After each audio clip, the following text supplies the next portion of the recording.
everyone, hi pet lovers and dog owners. This is the Barky Pup Dog Paw Cleaner. It is waterless and there's no need to rinse. This is a dry shampoo foam with silicone brush for your dog's paws and coats.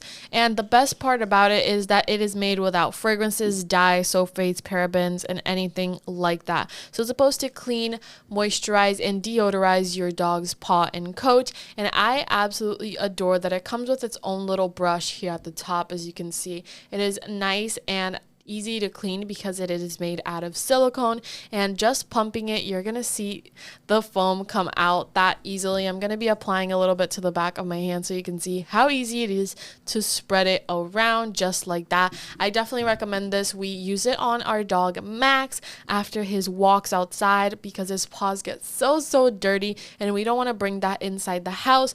And again, cleaning his paws with water can be such a hassle. We gotta dry them with a little blow dryer so they don't keep being wet all day and create more issues. So having a no rinse waterless paw cleaner can really be beneficial. Even if you just use it once a day after your biggest walk, we usually tend to do that, but you can also use it every time you go on a walk, which is incredible. So go check out Barky Pup Paw Cleaner. This is an amazing little gadget that I'm sure your dog is gonna love.